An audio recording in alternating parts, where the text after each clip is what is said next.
Hello, hai, assalamualaikum, apa kabar good people? Terima kasih kepada kalian yang sudi untuk klik video ini. Selamat datang, selamat bergabung kembali bersama BDT Channel. Kalian adalah orang-orang hebat yang mewujudkan impian dan mimpi channel kecil seperti ini. Guys, semoga kalian semua yang sedang menonton sentiasa berada dalam keadaan yang sehat, sentiasa dimurahkan rezeki, dipermudahkan segala urusannya, serta dipermudahkan juga urusan dunia dan akhirat. Hari ini saya akan buat sebuah lagi reaction video guys, dan judul daripada video yang akan saya buat reaction hari ini adalah Asal-Usul Negara Indonesia. Nah, kali ini video kita ada sedikit panjang, oke guys, dan video ini adalah sebuah video daripada Nadia Oomara guys. Nah, tanpa membuang waktu kita akan nonton apa isi kandungan video ini. Dari mana asalnya Indonesia? 1, 2.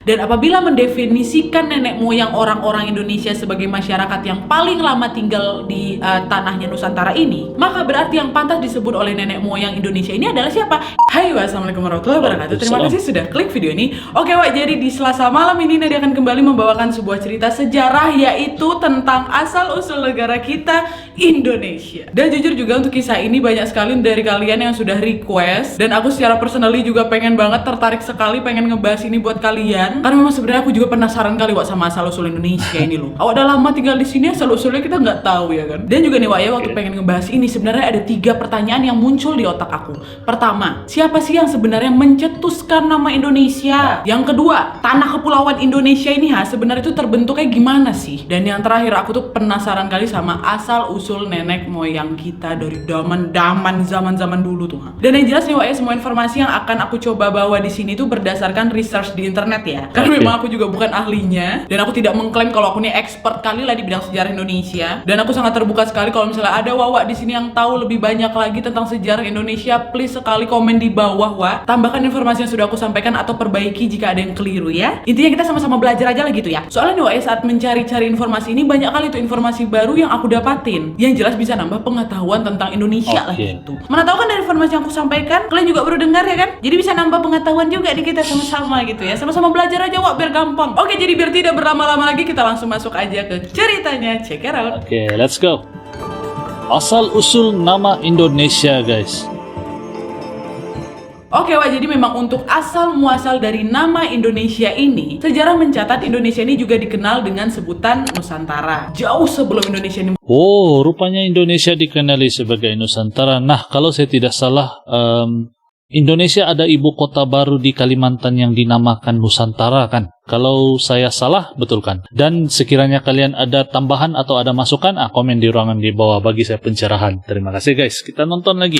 Merdeka Wak, berbagai bangsa di dunia ini sudah memberikan sebutan berbeda-beda untuk negara kita Indonesia ini. Kayak Tiongkok misalnya, mereka menyebut Indonesia ini dengan sebutan Nanhai, yang memiliki arti Kepulauan Laut Selatan. Betul. Sedangkan orang-orang India Wak lebih suka menyebut Indonesia dengan nama Dwipantara, yang bermakna Kepulauan Antara Wak. Lalu para saudagar Arab yang juga sempat singgah ke Nusantara ini menyebut Indonesia dengan nama Jazair Al-Jawi, yang diartikan dengan Kepulauan Jawa. Nah, berbeda lagi Wak dengan bangsa Eropa kayak Belanda, Inggris, Portugis tuh yang mayoritas mereka itu menyebut Indonesia ini dengan nama Hindia Timur. Dan nama-nama ini Wak diberikan untuk membedakan penyebutan Indonesia dengan wilayah Amerika yang memang baru ditemukan sekitar abad ke-16. Sedangkan Edward Dawes Dekker, ya kan? Familiar kali nama si abang ini. Yang juga dikenal dengan nama samaran apa? Multatuli, pintar. Dimana Edward Dawes Dekker ini saudara dari kakek tokoh pergerakan kemerdekaan Indonesia, yaitu Ernest Dawes Dekker. Dan beliau ini menyebut Indonesia dengan sebutan Insulinde lah gitu tulisannya, dengan gabungan kata insula dan inde, yang artinya juga Kepulauan Hindia Wak. Namun seorang antropolog yang bernama James Richardson Logan, yang berasal dari Skotlandia, dan George Samuel Whitson Earl dari Inggris, yang akhirnya mencetuskan nama Kepulauan Nusantara dengan sebutan Indonesia dalam jurnal ilmiahnya Wak. Karena memang Wak, melalui artikel Earl dan Logan tadi, dalam jurnal mereka yang berjudul Journal of Indonesian Archipelago of Eastern Asia Volume 4, Folklore di tahun 1850 mereka menegaskan bahwa sudah tiba saatnya bagi penduduk Kepulauan Hindia atau Kepulauan Melayu untuk memiliki nama khas. Karena menurut Earl, nama Hindia nggak begitu tepat dan sering menimbulkan kerancuan dengan penyebutan India. Karena bersama tuh India sama Hindia, nggak begitu ada perbedaan nih Dan Earl pun pada awalnya ini mengajukan dua pilihan nama. Yang pertama Indonesia ya, sebelum akhirnya fix jadi Indonesia, dan Malayunesia. Kenapa? Karena memang penduduk Kepulauan Hindia atau Kepulauan Melayu memang masing-masing akan menjadi orang Indonesia atau orang Malayunesia. Dan pemilihan nama Malayunesia sendiri dianggapnya lebih tepat karena memang Kepulauan Indonesia ini kan dihuni oleh mayoritas ras Melayu. Sedangkan cakupan nama Indonesia dianggap terlalu luas gitu. Itu menurut si Earl. Tapi Logan memiliki pendapat yang berbeda juga, di mana dia ini menyebutkan bahwa nama Indonesia ini memiliki makna Indian Island atau Indian Archipelago. Dan kemudian dia pun mengutip nama Indonesia dan mengganti huruf U tadi dengan sebutan dengan huruf O agar ucapannya lebih baik dibanding Indonesia, mending Indonesia kata dia. Nah, maka dari situlah lahirlah istilah Indonesia.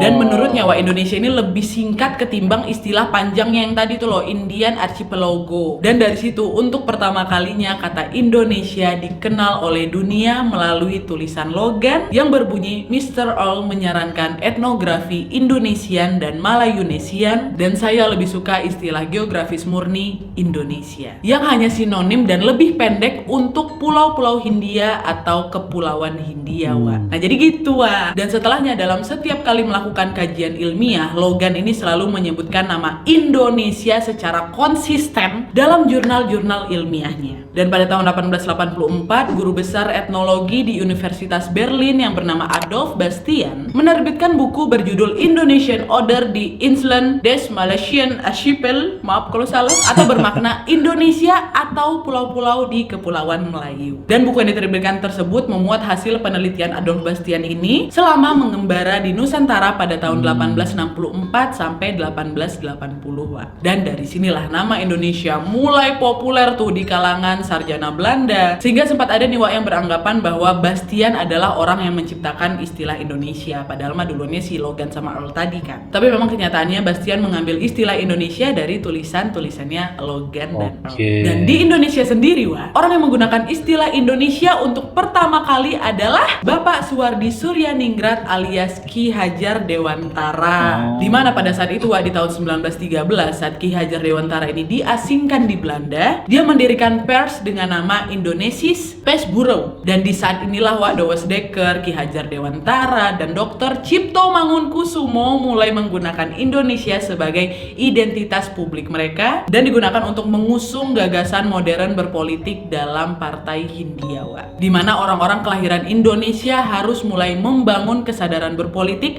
dan berkebangsaan Indonesia tanpa membedakan suku, ras, dan keyakinan juga. Nah dari situ pada dasawarsa 1920-an nama Indonesia ini diambil alih oleh tokoh-tokoh pergerakan Indonesia, sehingga nama Indonesia memiliki makna politis sebagai identitas suatu bangsa yang juga memperjuangkan kemerdekaan mereka. Dimana pada saat itu Bung Hatta, yaitu salah satu proklamator kemerdekaan Indonesia, menegaskan dalam tulisannya, negara Indonesia merdeka yang akan datang mustahil disebut Hindia Belanda. Juga tidak Hindia saja, sebab dapat menimbulkan kekeliruan dengan India yang asli. Karena bagi kami, nama Indonesia menyatukan suatu tujuan politik karena memang melambangkan dan mencita-citakan suatu tanah air pada masa depan, dan untuk mewujudkannya tiap orang Indonesia akan berusaha dengan segala tenaga dan kemampuannya.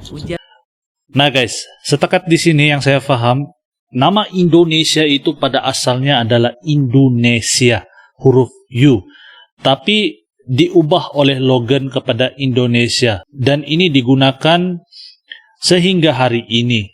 Ada juga nama lain yang diberikan selain daripada Indonesia tapi terlalu panjang, dan mending Indonesia lah yang dipilih, nama yang terbaik untuk Indonesia. Jadi guys, kita akan sama-sama nonton lagi. Bung Hatta, Pak. Dan sejak saat itu para pemuda dari berbagai pulau dan kota pun akhirnya mulai mendeklarasikan diri mereka sebagai pejuang kemerdekaan Indonesia. Merinding aku, ya Allah. Masih ada jiwa nasionalis aku ternyata, ya Allah. Lanjut. Dan seperti yang kalian tahu, mereka yang sudah tergabung dalam wilayah konseptual yang tertindas oleh Belanda ini hingga akhirnya berhasil memperoleh kemerdekaan kita pada tanggal 17 Agustus tahun 1945, Wak. Nah, jadi gitu ya, Wak, ceritanya sampai akhirnya tercetuslah itu nama Indonesia untuk negara tercinta kita ini. Dan sekarang nih, setelah kita tahu asal-usul nama Indonesia, aku pengen bahas nih gimana sih sejarah terbentuknya nih Kepulauan Indonesia dan asal-usul nenek moyang kita, Wak, ya. Lanjut. Azum. Nah, ini pula macam mana terbentuknya Indonesia, guys. Oke, Tanah Wak, jadi pada Indonesia. awalnya memang daratan di bumi Nusantara ini terbentuk dari dua benua, Wak. Benua ini dikenal dengan nama Sunda Self dan Sahul Self. Sunda Self sendiri, apabila kita melihat dari posisi sekarang nih, Wak, itu adalah gabungan dari daratan Semenanjung Malaya, Pulau Kalimantan, Pulau Jawa, Pulau Sumatera, dan pulau-pulau kecil di sekitarnya, Wak. Sedangkan Sahul Self adalah gabungan dari Australia Utara yang meliputi Laut Timur dan juga Pulau Papua. Dan menurut beberapa ahli, Wak, karena pemanasan global, permukaan air laut ini naik tuh secara signifikan per tahunnya, yang akhirnya mengakibatkan banyak daratan yang tenggelam dan yang tertinggal hanya pulau-pulau yang sekarang yang berada di Indonesia ini. Sedangkan beberapa ahli yang lainnya juga pernah mengatakan bahwa sejarah terbentuknya Kepulauan Indonesia ini, Wak, terjadi 65 juta tahun yang lalu, yaitu masa di mana perubahan tektonik atau pergerakan kerak bumi, oleng aku ya, iklim dan juga aktivitas manusia yang sangat signifikan di bumi kita, Wak. Karena pada saat itu nih, kondisi geografis dunia secara bertahap memang terpecah menjadi daratan yang terpisah-pisah. Dan bagian dari Sunda Self dan Sahul Self ini sebagian bergerak ke selatan menjadi Pulau Sumatera, Jawa dan Kalimantan, lalu juga Nusa Tenggara Barat dan Pulau Banda, dan sebagian lain membentuk Pulau Timur, Kepulauan Nusa Tenggara Timur, dan sebagian juga membentuk Maluku Tenggara, Wak. Sedangkan kalau Kalimantan dan Jawa dipisahkan oleh laut dangkal yang terjadi akibat proses kenaikan permukaan laut, Wak. Dan saat itu juga Pulau Sulawesi sudah mulai terbentuk. Sementara Papua, Wak, sudah mulai bergeser nih ke utara dari Sahul Self. Sahul Self, nggak pakai S, Sahul Self. Dan pulau-pulau yang terpisah ini pada zaman dahulu memang dikenal dengan nama yang berbeda-beda dari sekarang, Wak. Setidaknya yang banyak diinfokan oleh pemberitaan adalah nama-nama lawas dari 5 pulau terbesar di negara kita, yaitu pertama Pulau Sumatera itu, Wak, dikenal sebagai Suwarna Dwipa atau Suvarna Dwipa, Wak. Dan ini aku kutip dari National Geographic bahwa memang nama Suwarna Dwipa atau Suvarna Dwipa ini muncul dalam prasasti Nalanda di India yang berangka tahun 860, Wak. Dan prasasti itu menceritakan ekspedisi seorang raja ke kerajaan Sriwijaya di Sumatera ini, Wak. Dan Suwarna atau Suvarna sendiri ini memiliki makna emas, karena memang pada saat itu Sumatera ini memang dikenal sebagai penghasil emas, Wak. Dan selain di prasasti Nalanda tadi, nama Pulau Emas ini pun masuk dalam salah satu cerita rakyat Lampung, Wak, yang mencantumkan nama Tanoh Mas untuk bisa menyebut Pulau Sumatera ini dulunya. Nah, kalau kayak gitu kok jadi tiba-tiba jadi nama Sumatera, Nat? Nah, gini, Wak, ternyata nih nama Sumatera itu berasal dari nama samudra. Karena, Wak, ternyata nama Sumatera ini berasal dari nama samudra kerajaan Aceh pada abad ke-13 dan ke-14, di mana para musafir Eropa ini sejak abad ke-15 menggunakan nama kerajaan itu untuk bisa menyebutkan seluruh pulau. Dan peralihan samudra atau nama kerajaan ini menjadi Sumatera, menjadi nama pulau sekarang, memang pasti menarik kali untuk ditelusuri, kan? Ada nih, Wak, seorang tokoh yang bernama Odorico da Pardenon dalam kisah pelayarannya tahun 1318 menyebutkan bahwa pada saat itu dia ini berlayar ke timur dari India selama 30 hari lamanya. Lalu sampailah itu dia di kerajaan Sumoltra. Itu yang pertama, Wak. Selain itu ada juga tokoh yang bernama Ibnu Batutah. Beliau bercerita dalam kitab Rihlal ila il-Masyriq alias pengembaraan ke timur, Wak, bahwa pada tahun 1345 dia ini sempat singgah di kerajaan Samatra. Tadi Somoltra, ini Samatra. Dan pada tahun 1490 ada lagi nih, Wak, tokoh yang bernama Ibnu Majid, di mana dia ini membuat peta daerah sekitar Samudra Hindia dan di sana tertulis Pulau Samatra. Dan peta dari Ibnu Majid ini pun disalin oleh Roteiro tahun 1498 dan dari situ muncullah nama Camatara. Terus ada lagi tuh, Wak, peta buatan Amerigo Vespucci pada tahun 1501 beliau mencantumkan Luar nama biasa. Samatara. Sedangkan Peta Masar tahun 1506 memunculkan nama Samatra. Terus ada lagi nih tokoh Samatra. yang bernama Antonio Pigafetta di tahun 1521. Dia ini memakai nama yang agak benar lah, yaitu Somatra. Dan masih banyak lagi, Pak. Masih banyak nih beberapa catatan musafir lain yang lebih aneh lagi tuh namanya. Ada Somotera, Samotra, Sumotra, bahkan Zamatra dan Zamatora. Banyak tuh mereka mengidentifikasi nama Pulau Sumatera itu. Dan dari catatan-catatan orang Belanda dan Inggris, Wak, sejak Jan Huygens van Linschoten dan Sir Francis Drake di abad ke-16, mereka lah yang baru konsisten dalam penulisan Sumatera. Dan bentuk inilah yang menjadi baku dan kemudian disesuaikan dengan lidah kita, yaitu Sumatera. Sumatera. Tua ceritanya. Wow. Nah, itu tadi Sumatera. Terus Pulau Jawa Luar gimana, Nat? biasa. Oke, Pulau Jawa itu, Wak, dulunya dikenal sebagai Jawa Dwipa. Dan nama Jawa saat ini memang diambil dari nama yang diberikan oleh nenek moyang terdahulu, Wak, yakni Jawa Dwipa. Jawa Dwipa, yang berarti Dwipa. pulau yang makmur akan padinya. Ada juga nih, Wak, yang menyebut istilahnya diambil dari nama Jawa Wood, yaitu tanaman biji yang menjadi makanan pokok sejumlah bangsa Asia pada saat itu. Dan variasinya berarti di luar atau jauh. Dan dalam bahasa Sangsekerta berarti barley atau jelai atau Jawa Wood juga, yaitu memang nama tanaman yang terkenal di pulau itu, Wak. Nah, terus nih, menurut Thomas Stamford Raffles dalam The History of Java tahun 1817, nama Java Dwipa telah disebut dalam sejumlah kisah klasik India seperti Ramayana, dan sejumlah berita Cina dari abad ke-5 juga disebut telah menyinggung mengenai Pulau Jawa dengan sebutan